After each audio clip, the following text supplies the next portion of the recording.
बिस्मिल्लाहिर्रहमानिर्रहीम। शुरू करते हैं अल्लाह पाक के बबरकत नाम से। अस्सलामु अलैकुम।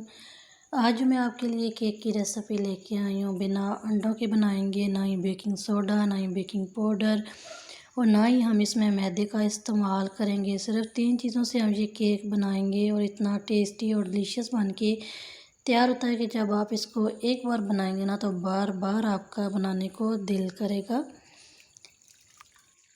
तो चलते हैं, रेसिपी स्टार्ट करते हैं। यहाँ पे मैंने लिया है एक बाउल और इसमें डाल दिया 1 कप गरम दूध और साथ ही इसमें शामिल करेंगे हाफ़ कप शुगर। चाहे आप मोटी वाली चीनी का इस्तेमाल करें, चाहे आप इसमें शुगर पाउडर का इस्तेमाल करें। तो मैंने यहाँ पे शुगर पाउडर का इस्तेमाल किया है ताकि जल्दी से ये दूध में मिक्स हो जाए। और अभी हम इसको हैंड बीटर की मदद से अच्छी तरह से मिक्स करेंगे, इसको दूध में हल करेंगे। तो साथ ही हम इसमें शामिल करेंगे 1 कप सूजी। जिस कप से हमने दूध लिया है उसी से हमने ये सूजी ली है। तो बारीक वाली सूजी का इस्तेमाल करना है, मोटी वाली सूजी का इस्तेमाल नहीं करना। अगर आपके पास मोटी वाली सूजी है तो आप इसको मिक्सी के जार में पीस लें, तो स्ट्रेनर से स्ट्रेन कर लें। तो यहाँ पे मैंने बारीक वाली सूजी ली है और उसको मैंने स्ट्रेनर से स्ट्रेन कर लिया है। अभी हम इसको अच्छी तरह से मिक्स करेंगे और फिर इसको हम 10 मिनट के लिए रेस्ट पे रखेंगे। आप देखिएगा कि सूजी जो है फूल के डबल हो जाएगी। तो ये जो बैटर है ये काफ़ी ज़्यादा थिक हो जाएगा और इसमें एक चीज़ हम डालेंगे जिससे केक बहुत ही ज़्यादा फ्लफ़ी और डिलीशियस बनेगा और फूला फूला सा बनेगा। तो 10 मिनट के बाद आप देख सकते हैं सूजी कितनी ज़्यादा फूल चुकी है, साइज़ में डबल हो गई है। अभी हम इसको हैंड बीटर की मदद से 1 से 2 मिनट तक मिक्स करेंगे। साथ ही हम इसमें खुशबू के लिए वनीला एसेंस का इस्तेमाल करेंगे। अगर आपके पास नहीं है तो आप इसमें इलायची का पाउडर भी इस्तेमाल कर सकते हैं।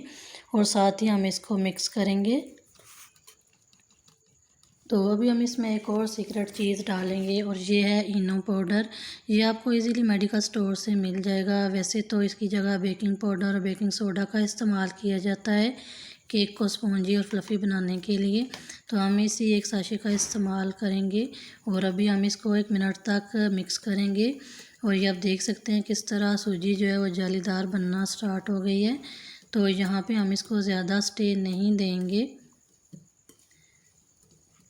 तो अभी हम यहाँ पे लेंगे बेकिंग मोल्ड और इसको मैंने पहले से ही ऑयल से ग्रीस किया हुआ है और साथ ही इसमें बटर पेपर भी लगा दिया था।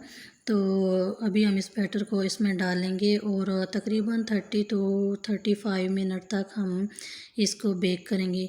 तो ये आप देख सकते हैं मैं इस तरह केक को बेक करती हूँ इसी पतीले में और इस फ्लेम इतनी रखती हूँ जितना हम चावलों को दम देते हैं और बहुत अच्छे से केक बेक हो जाता है विदाउट अवन।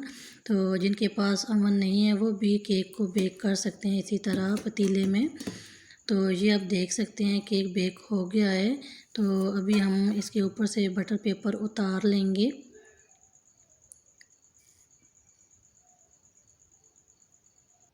तो ये आप देख सकते हैं केक कितना अच्छा स्पॉन्जी बना है और कितना अच्छा बेक हुआ है।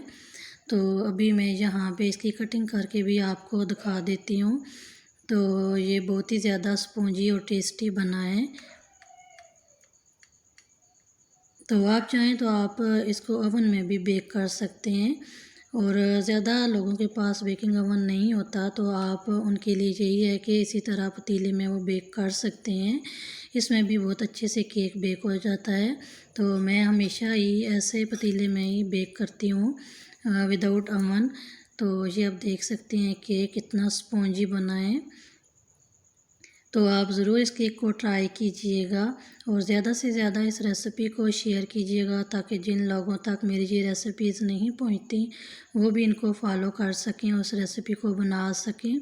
तो रेसिपी अच्छी लगी हो तो रेसिपी को लाइक कीजिएगा और अच्छा सा कमेंट ज़रूर कीजिएगा। अपनी राय का इज़हार ज़रूर कीजिएगा कि आपको ये रेसिपी कैसी लगी है। बहुत ही आसान सी केक की रेसिपी मैंने आपके साथ शेयर की है कम चीज़ों से।